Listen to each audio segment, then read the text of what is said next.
প্রিয় অষ্টম শ্রেণীর ছাত্রছাত্রীরা, আজকে আমরা পূর্ণমার্ক 50-এর পরিবেশ ও ভূগোল বিষয় সম্পর্কে আলোচনা করব। তো এইখানে তোমরা বিকল্পধর্মী প্রশ্নগুলো দেখতে পাচ্ছ একের দাগের। তো একের এক দেখো, ঠিক জোড়টি নির্বাচন করো। এইখানে চারটি অপশন রয়েছে। তো এইখানে সঠিক যেটা জোড় হবে তা হচ্ছে গয়ের অপশনটি সঠিক জোড় হবে। আর যে ভ্রুত্বক, লৌহ ও নিকেল আধিক্য। ক্লিয়ার? এরপর একের দুই, রকি ও আন্দিজ পর্বতমালার সৃষ্টি হয়েছে। এইখানে সঠিক যেটা উত্তর হবে তা হচ্ছে ঘ, মহাদেশীয় এবং মহাসাগরীয় অভিসারী পাত সীমানা বরাবর। এইখানে একের তিনের দাগের দেখো, উত্তর ভারতের স্থলভাগের সীমানা রয়েছে। এইখানে সঠিক যেটা উত্তর হবে তা হচ্ছে তোমাদের খ, নেপাল ও ভুটান। তো আমরা খ অপশনটিকে টিক করে দেব। এরপর আমরা একের চারেরটা দেখব যে কর্কটীয় উচ্চচাপ বলয় থেকে নিরক্ষীয় নিম্নচাপ বলয়ের দিকে প্রবাহিত নিয়ত বায়ু হলো। এইখানে সঠিক উত্তর হবে একের চারের খ, উত্তর পূর্ব আয়ন বায়ু। তাই আমরা উত্তর পূর্ব আয়ন বায়ুটিকে টিক করে দেব। এরপর একের পাঁচ, ঠিক জোড়টি নির্বাচন করে লিখো। এইখানে সঠিক উত্তর হয়ে যাবে ঘয়ের অপশনটি, ঘূর্ণাবাতের কেন্দ্র, সর্বনিম্ন বায়ুচাপ এবং ঘূর্ণাবাতের চোখ। এরপর একের ছয়ে যে প্রশ্নটি রয়েছে দেখো, পৃথিবীর বৃহত্তম মিষ্টি জলের হ্রদ হলো। এইখানে সঠিক উত্তর হবে গ, সুপ্রিয়র। এরপর একের সাত, ঠিক জোড়টি নির্বাচন করে লিখো। একের সাথে সঠিক উত্তর হবে গ, মেরু অঞ্চল বায়ুর উচ্চচাপ। একের আটের যে প্রশ্নটি রয়েছে তার সঠিক উত্তর হবে উত্তর আমেরিকার আলাস্কা যে জলবায়ুর অন্তর্গত তা হবে তুন্দ্রা জলবায়ুর অন্তর্গত। একের নয়, দক্ষিণ আমেরিকার লা প্লান্টা নদী অববাহিকায় অবস্থিত বিস্তীর্ণ তৃণভূমি হল। এইখানে পম্পাস। খ অপশনটি সঠিক হয়ে যাবে। ঠিক আছে। এরপর দুইয়ের দাগের যে শূন্যস্থান পূরণ দেওয়া আছে দেখো, সেই শূন্যস্থান পূরণগুলো আমরা দেখে নেব। এখানে দুইয়ের এক, উত্তর পশ্চিম ভারতে প্রবাহিত একটি স্থানীয় বায়ু হলো। এইখানে তোমরা লিখে দেবে লু। ঠিক আছে। এরপর দুইয়ের দুই, কোনো একটি নির্দিষ্ট সময়ে সমপরিমাণ বৃষ্টিপাতযুক্ত স্থানগুলিকে মানচিত্রে সমবর্ষণ রেখার সাহায্যে যুক্ত করা হয়। এখানে উত্তর লিখে দেবে সমবর্ষণ,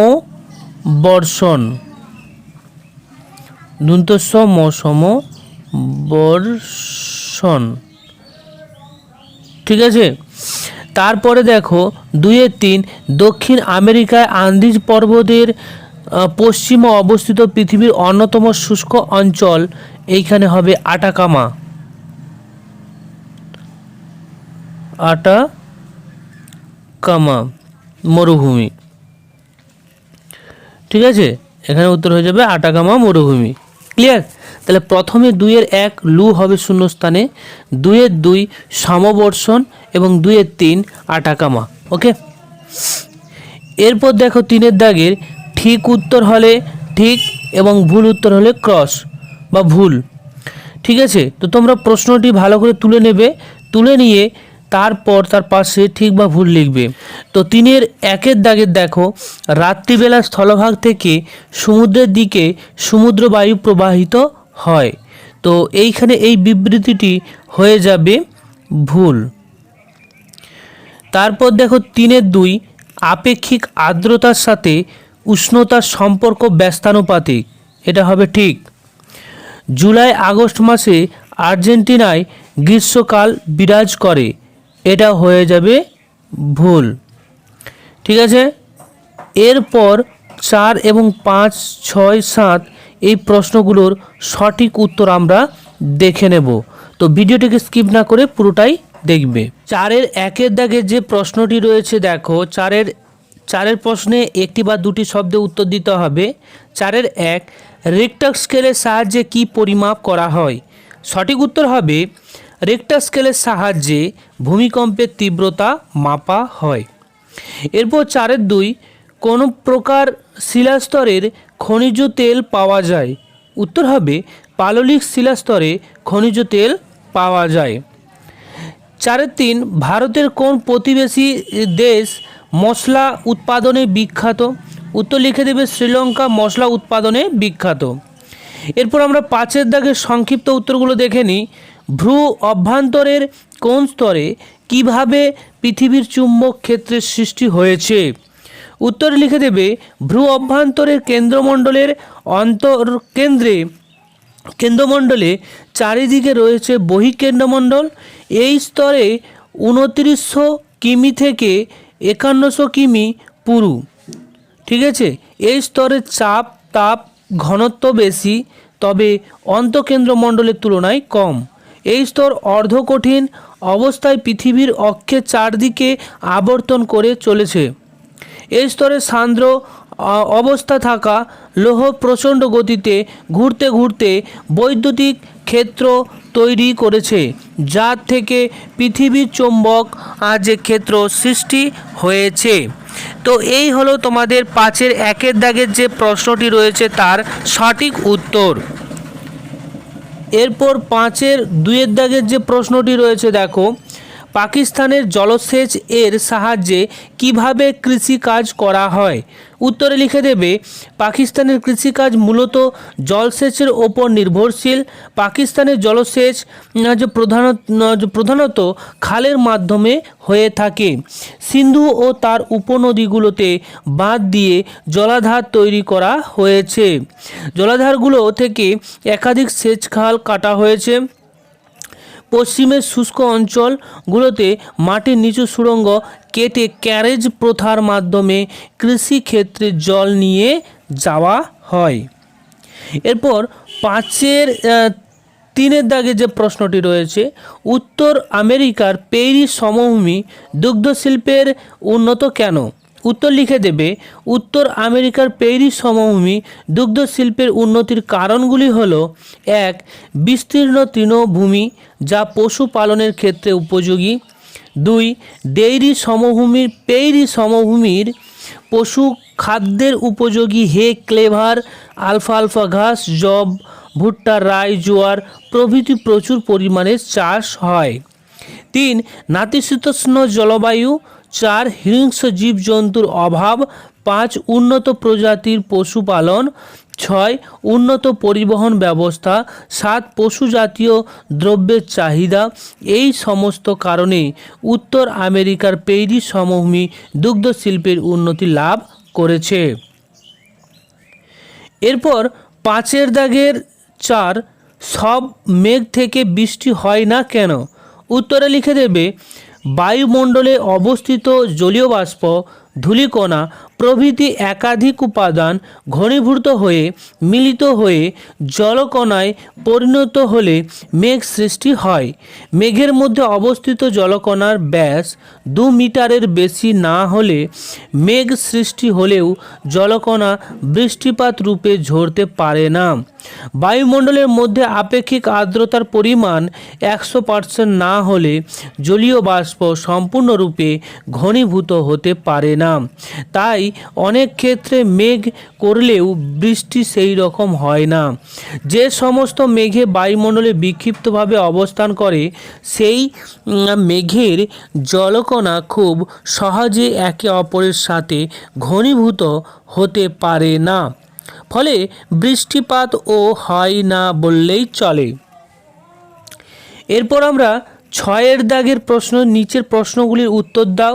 6-এর 1, অভিসারী পাত সীমানাকে কেন বিনাশকারী পাত সীমানা বলা হয়? উদাহরণ সহ ব্যাখ্যা করো। তো উত্তরে লিখে দেবে অনেক সময় দুটো পাত, এখানে পাঠ হবে না, পাত পরস্পরের দিকে অগ্রসর হয় এবং পাতের সংঘর্ষ ঘটে। তো এইখানে একটু কারেকশনগুলো আছে, কারেকশনগুলো করে নেবে তোমরা। এইখানে পাত হবে, এটাও পাত হবে, ঠিক আছে। দুটো পাতের মধ্যে অপেক্ষাকৃত ভারী 5টি হালকা পাতের নিচে প্রবেশ করে এখানেও একটু ভুল আছে, এখানে এটা পাত হবে, ঠিক আছে। পাতটি হালকা পাতের নিচে প্রবেশ করে এবং পরবর্তীকালে ভারী পাতটি ভূগর্ভের উষ্ণতার সংস্পর্শে এসে গেলে ম্যাগমায় পরিণত হয়, সমুদ্র খাত সৃষ্টি হয় এবং ভূত্বকের বিন্যাস ঘটে। তাই অভিসারী পাত সীমানাকে বিনাশকারী পাত সীমানা বলা হয়। যেমন ইউরেশীয় ও ভারতীয় এই দুই মহাদেশীয় পাতের মাঝের টেথিস সাগর এর পলি ভাঁজ খেয়ে হিমালয় পর্বত সৃষ্টি হয়েছে।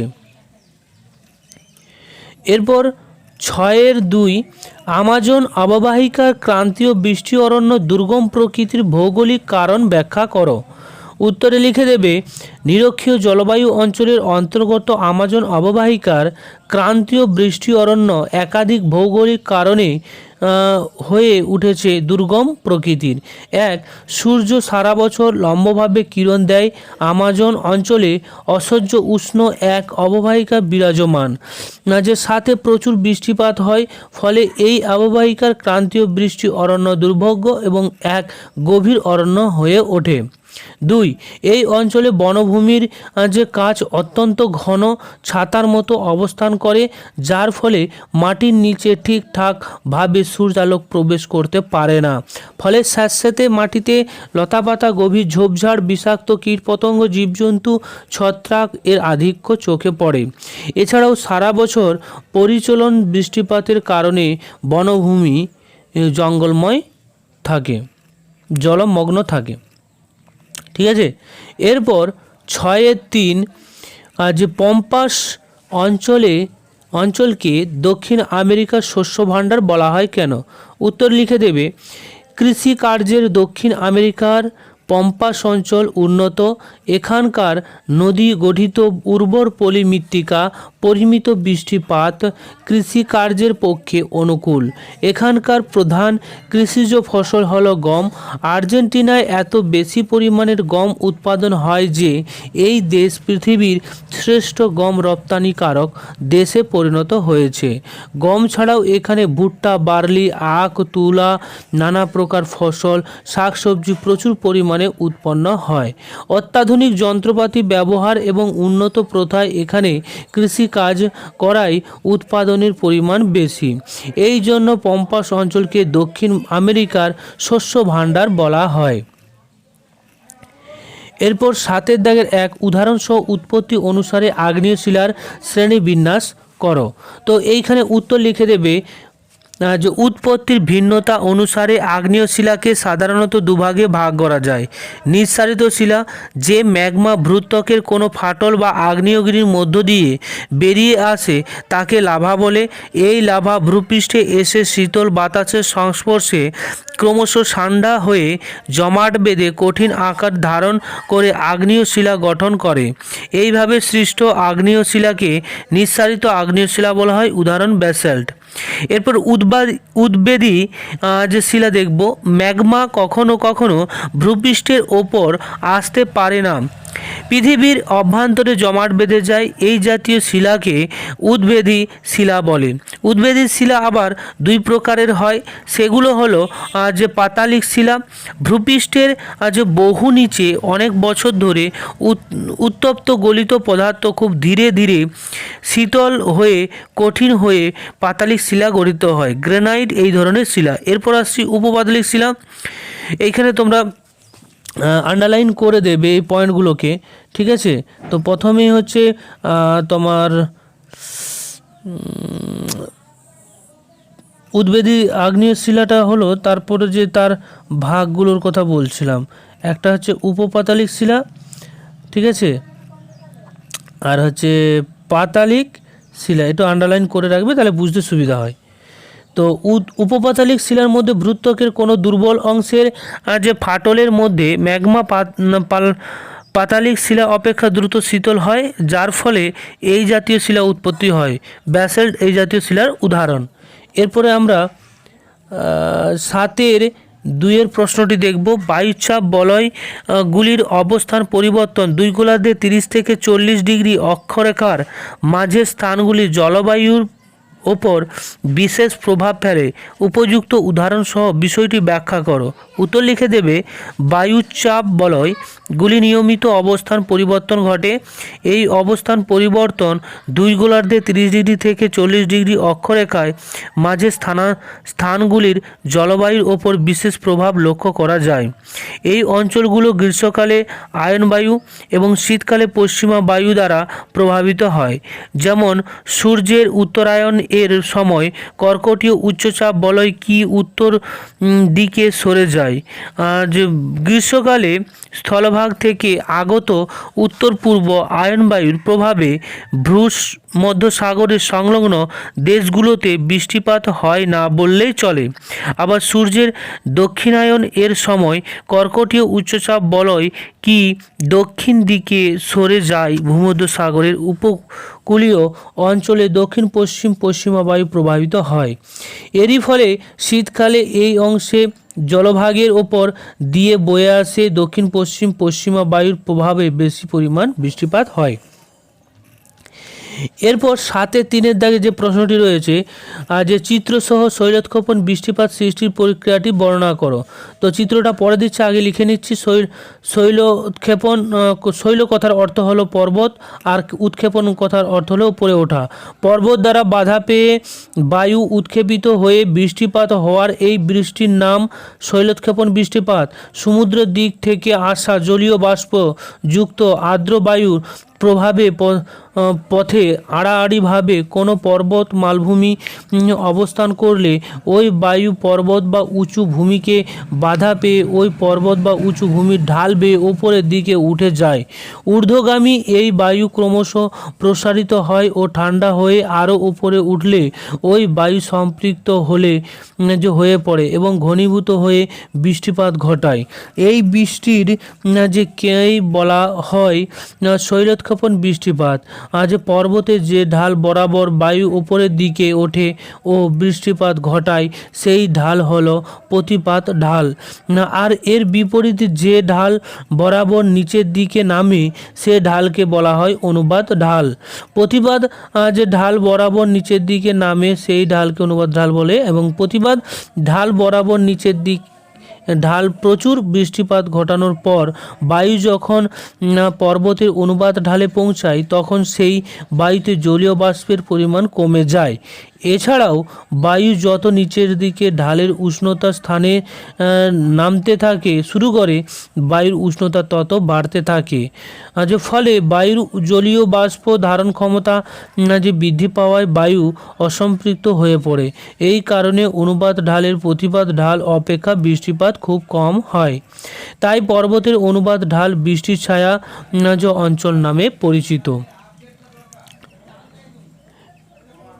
এরপর তোমরা এই চিত্রটি এঁকে দেবে, ঠিক আছে। একটা পর্বত লিখবে এবং সমুদ্র লিখবে, তারপর হচ্ছে মেঘ লিখে এইভাবে চিত্রটাকে তোমাদের করতে হবে, ঠিক আছে। প্রত্যেকটা নামকরণগুলো এখানে যে তোমরা করে দেবে। শৈলোৎক্ষেপণ বৃষ্টিপাত, তারপরে হচ্ছে উষ্ণগামী আর্দ্র বায়ু, নিম্নগামী বায়ু, ঘনীভবন, তারপর শীতকালে, এগুলো সব কটাকেই কিন্তু তোমরা আঁকবে। ওকে, তো প্রিয় ছাত্রছাত্রীরা, এই ছিল তোমাদের মডেল অ্যাক্টিভিটি টাস্কের পূর্ণ মার্কে 50-এর উত্তর, সমস্ত উত্তর।